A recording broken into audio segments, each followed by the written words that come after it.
تو میرا ایک دفعہ جب میں نے شادی کا ارادہ کیا تو جن سے ارادہ کیا ان کے 2 بچے بھی تھے، وہ بھی جہیز میں مل رہے تھے مجھے.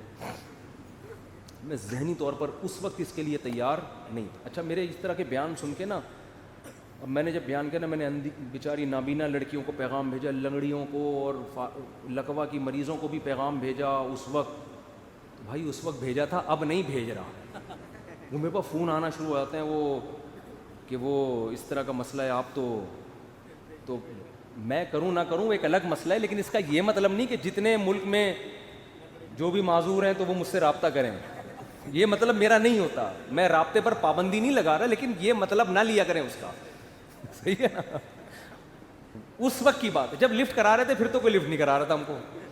اچھا خیر، جب میں کر رہا تھا تو اس وقت تو جو بیچاری پاؤں سے معذور ہیں وہ بھی نہیں مان کے دے رہی تھی.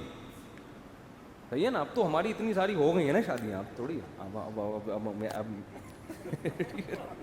اب تھوڑی سیٹنگ چینج ہو گئی ہے. تو میں نے پیغام بھیجا تو مجھے جہیز میں 2 بچے بھی مل رہے تھے. میں ذہنی طور پر اس کے لیے تیار نہیں تھا کہ میں کسی کے بچوں کو کیوں پالوں بھائی. تو مجھے یاد ہے میں جامعۃ الرشید میں آیا، ہمارے ایک استاد تھے، ان سے بھی میں نے سمجھایا یار رشتہ اچھا ہے لیکن یار 2 بچے کسی کے میں کیوں رکھوں. تو انہوں نے فوراً قرآن کی آیت پڑھ دی نا. اچھا بچوں میں کوئی خرابی نہیں، کچھ بھی نہیں. مجھے پتا تھا شاید میرے رشتہ دار بھی اس پہ ناک منہ بنائیں کہ یار ہم کسی کے بچوں کو اپنے خاندان میں کیوں لے کر آئیں. بہت عجیب سے مسائل کھڑے ہو رہے تھے. یقین نہیں تھا. ہمارے خاندان نے اللہ کا شکر ہے ان کو رکھا بہت اچھی طرح سے، لیکن میرے ذہنی طور پر کہ بھئی یہ کیوں. تو مجھے وہ قرآن کی آیت ہمارے ایک استاذ نے پڑھ کے سنائی. بعض آیتیں آپ صبح شام پڑھتے ہیں لیکن مستحضر نہیں ہوتی. وہ آیت یہ پڑھی انہوں نے، وَرَبَائِبُكُمُ اللَّاتِي فِي حُجُورِكُم مِّن نِّسَائِكُمُ اللَّاتِي دَخَلْتُم بِهِنَّ. بہت دلچسپ واقعہ ہے کہ اللہ نے قرآن میں فرمایا تم پر تمہاری مائیں حرام، ان سے نکاح نہیں کر سکتے، تمہاری بیٹیاں حرام، تمہاری بہنیں حرام، دودھ شریک بہنیں حرام. یہ سب رشتوں کا نام لیے. پھپھی سے نکاح نہیں، خالہ سے نکاح نہیں، اور ان سوتیلی بیٹیوں سے بھی نکاح نہیں کر سکتے جو تمہاری گود میں پلتی ہیں. آئی بات سمجھ؟ اب میں بہت عرصے سے حیران ہوتا تھا کہ سوتیلی بیٹی تو گود میں پلے نہ پلے، نکاح بہرحال اس سے کیا ہے، حرام ہے نا. نہیں آ رہی بات سمجھ میں؟ بھائی گود میں تو ہم ماں کی بھی پلتے ہیں. اللہ نے کہا تم پر تمہاری مائیں حرام، یہ نہیں کہا وہ مائیں جن کی گود میں تم پلتے ہو. کیا خیال ہے بھائی؟ پلتی ہیں، پلتے ہی ہیں نا. لیکن اللہ نے اس صفت کو ہائی لائٹ نہیں کیا. تم پر تمہاری بیٹیاں، سگی بیٹیاں بھی حرام جو تمہاری گود میں پلتی ہیں، یہ نہیں کہا بس بیٹیاں حرام. بہنیں حرام جن کے ساتھ تم ایک گود میں پلتے ہو، یہ نہیں کہا بس تمہاری بہنیں حرام. ستیلی بیٹی کا ذکر آیا تو تمہاری وہ ستیلی بیٹیاں جو تمہاری گود میں پلتی ہیں آئیں. میں یہ آیت پہ ہمیشہ حیران ہوتا تھا کہ قرآن نے اس کو ذکر کیوں کیا ہے، حالانکہ جیسے سگی بیٹی آپ کی گود میں پلے یا کسی اور کی گود میں پلے، نکاح اس سے کیا ہے، حرام ہے. آپ اپنی ماں کی گود میں پلے نہ پلے، ماں سے نکاح کیا ہے، حرام ہے. سوتیلی بیٹی آپ کی گود میں پلے یا نہ پلے، آپ کے لیے نکاح اس سے حرام ہے کہ نہیں ہے. لیکن پھر قرآن یہ ذکر کیوں کر رہا ہے جب اس شرط کا کوئی فائدہ ہی نہیں ہے. یہ میرے ذہن میں ایک اشکال تھا جس کے جواب کی طرف میں نے کبھی سوچا بھی نہیں کہ اللہ کا کلام میں کوئی حکمت ہوگی، ہر چیز ہمیں تھوڑی معلوم ہوتی ہے. تو میں نے جب یہ ذکر کیا یار وہ بچے بھی مل رہے ہیں مجھے، تو میرے دماغ اس کے لیے ایگری نہیں ہو رہا. وہ وجہ اس کی ہے کہ بھئی یہ تو شریعت میں بھی کوئی پسندیدہ کام تھوڑی ہے یہ کہ کسی کے بچوں کو پالو. بھئی وہ اپنے رشتہ داروں کے آ رہے ہیں، ہم کیوں رکھیں ان کو. تو انہوں نے فوراً قرآن کی آیت پڑھی، وَرَبَائِبُكُمُ اللَّاتِي، تمہاری وہ ستیلی بیٹیاں جو تمہاری گود میں پلتی ہیں. انہوں نے کہا یہ قرآن نے گود میں پلنے کا ذکر اس لیے کیا کہ عام طور پہ صحابہ جب کسی بچوں والی عورت سے شادی کرتے تھے تو چھوٹے بچے خود ہی پالتے تھے. تو یہ رواج تھا، تو اس رواج کو قرآن نے کیا کر دیا، ہائی لائٹ. میرے ذہن میں آیا قرآن اس رواج کو کیوں ہائی لائٹ کر رہا ہے. اس رواج کو ہائی لائٹ نہیں کر رہا. سگی ماؤں کی گود میں بھی تو پلتے تھے لوگ، سگی بیٹیوں کو بھی تو صحابہ گود میں پالتے تھے، ان کا ذکر نہیں کر رہا. اس صفت کو ہائی لائٹ اس لیے کر رہا ہے، اللہ کو پتا ہے کہ سگی بیٹیاں ہمیشہ گودوں میں ہی پلیں گی باپ کے، اور آپ ہمیشہ اپنی ماں کی گودوں میں پلو گے. ایک دور آنے والا ہے کہ سوتیلی بیٹی کو کوئی گود میں پالنے کے لیے تیار نہیں ہوگا. اس لیے اللہ نے اس صفت کو ہائی لائٹ کر دیا کہ تمہاری وہ سوتیلی بیٹیاں جو تمہاری گود میں پلیوں. میں نے کہا قرآن سے دلیل مل گئی. میرے الفاظ تھے، میں نے کہا کسی کا باپ مجھے اس نکاح سے روک کے دکھائے، ایسی کی تیسی. ہزاروں تو دل بر ہیں، کس کس کو دے دل والا، ہمارا حساب نہیں ہے, ہمارا دلبر کون ہے؟ خدا ہے. بھاڑ میں جائے ہندو کیا کہتا ہے, بھاڑ میں جائے میرا, میں نے تو یہاں تک کہا میری ماں کیا کہتی ہے, میرا بھائی کیا کہتا ہے, میری بہن کیا کہتی ہے, میرا ماموں کیا کہتا ہے, میرا چاچا کیا کہتا ہے, میرا پھپھا کیا کہتا ہے, بھاڑ میں جائے ایسی کی تیسی. خدا کے آگے کسی کی نہیں چلے گی.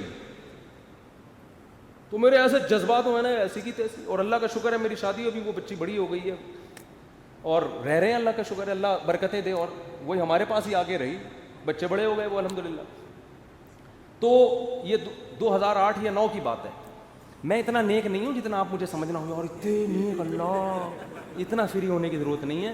انسان ہمیشہ اپنے اچھے کارنامے بیان کر رہا ہوتا ہے, اور جو الٹے الٹے کام کیے ہوتے ہیں اس کو تو میں یہ بھی نہیں کہہ رہا کہ میں نے الٹے الٹے کام کیے ہیں, اگر کیے بھی ہوں گے تو اللہ کو بتا کے معافی مانگوں, آپ کو کیوں بتاؤں گا میں. میرا مطلب زیادہ فری ہونے کی ضرورت نہیں ہے کہ آپ وہ جوش میں آ گئے, ارے مفتی صاحب, وہ بہت لوگ, بندے کو تباہ پبلک کرتی ہے. انسان کو اپنے عیب پتہ ہوتے ہیں, لیکن جب لوگ اس کی تعریفیں کرتے ہیں نا تو انسان اپنے عیب بھول جاتے ہیں. انسان کہتے ہیں یہ صحیح کہہ رہا ہے, اصل میں تو میں یہ ہے جو میں ہوں, اور یہ بگاڑتے ہیں, برباد کر دیتے ہیں. تو اس لیے زیادہ, ہر آدمی کی زندگی میں کچھ برے اعمال کچھ اچھے اعمال ہوتے ہیں, لیکن بتانے کا میرا مقصد یہ ہے کہ اسلام نے ہم میں کتنا کانفیڈنس پیدا کر دیا, کتنا کانفیڈنس کہ یار اب ہمیں سند مل گئی, بھائی ٹھیک ہے, بھاڑ میں جائے پبلک کیا کہہ رہی ہے. ہاں آپ کے دوسرے مسائل ہوں تو ایک الگ بات ہے. اب یہ نہیں کہ ایک دم یہ شروع کر دیں, میرے سے مشورہ پہلے لے لیں. بعض دفعہ نہیں ایڈجسٹ ہو پاتی, بعض دفعہ نخرے ہوتے ہیں, بعض دفعہ اور لینے کے دینے بھی پڑ سکتے ہیں اس میں. وہ جیسے دوسری شادی کی اسلام نے ترغیب دی ہے, لیکن یہ تو نہیں کہ جہاں چاہے اٹھا کے کر لو. تو آپ میں حوصلہ ہے نہیں ہے, پھر اس کے سائڈ افیکٹ برداشت کر سکتی, سب چیزیں دیکھنی پڑتی ہیں نا. تو میں یہ بتا رہا ہوں کہ اسلام آپ کی ٹینشن کو کیا کر دیتا ہے, ختم. تو بس اللہ کے لیے یار. تو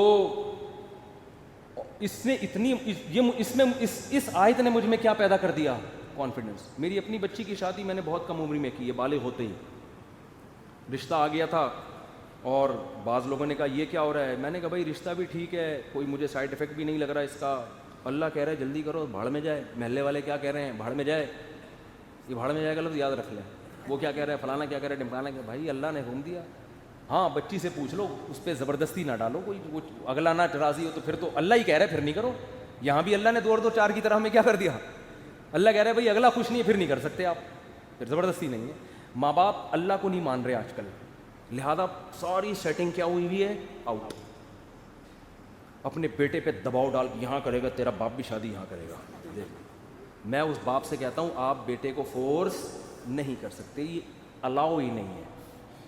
اب یہ ٹینشن باپ کی خود کی پالی ہوئی ہے نا, کیا خیال ہے کہ یہاں کیوں کر رہا ہے وہاں کیوں نہیں کر رہا, یہ ٹینشن باپ کی خود کی پالی ہوئی ہے نا. اگر اس کو پتا ہو بھائی مجھے اللہ نے بیٹے پر اتنا کنٹرول نہیں دیا ہے کہ گن پوائنٹ پہ میں کرا دوں, باپ ٹینشن ہی نہیں لے گا. بھائی اللہ نے حکم دیا, بھائی اللہ نے منع کر دیا تو کیا کریں. نیچے لوگوں نے نا کمنٹس کیے ہوتے ہیں, مجھے بعض لوگوں نے مرشد نام رکھا ہوا ہے میرا, وہی مرشد نے کہہ دیا اب تو ہم کریں گے. تو کچھ لوگ مجھے مرشد مانتے ہیں, پیر مرشد مانتے ہیں نا بعض لوگ, کچھ عقیدت میں ہیں, وہ مرشد نے بول دیا بس اب کیا ہے, اپ سائڈ ہے. تو بعض لوگوں کے پیر ہوتے ہیں وہ کہتے ہیں پیر صاحب نے کہہ دیا, تو بھائی اصل ہمارا پیر کون ہے, اللہ. اللہ نے کہہ دیا, جاؤ بھائی تمہاری ایسی کی تیسی, یار ہمارے لیے تو مسئلہ کیا ہے. پھر لوگ ملامت کریں گے تو اور خوشی ہوگی. اللہ کہہ رہا ہوگا میری خاطر تو ٹینشن لے رہا ہے بھائی, ثواب ڈبل ہو رہا ہے آپ کا. تو اسلام کے علاوہ بھائی ہمارے پاس کوئی آپشن نہیں ہے, مجبور ہیں. کوئی ہم سے غیر مسلم پوچھتا ہے نا کیوں اسلام ہے, بھائی ہے ہی نہیں یار, تم بتاؤ کیسے چلے پھر زندگی, تم بتاؤ نا. تمہارے پاس تو کوئی پیپر ہی نہیں ہے, ایگزامینیشن ہال میں بیٹھ کے میں کیا پکوڑے کھاؤں, یہاں کیا کروں بیٹھ کے.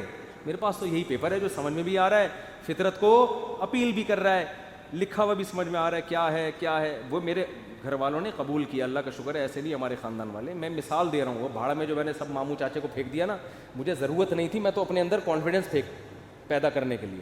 ورنہ میرے ماموں بھی بیان سنتے ہیں, میرے چاچو واچو بھی سب سن رہے ہوتے ہیں. واپس آ جائیں بھاڑ سے آپ سب لوگ, میں نے صرف فار ایگزامپل بھاڑ میں بھیجا ہے سب کو.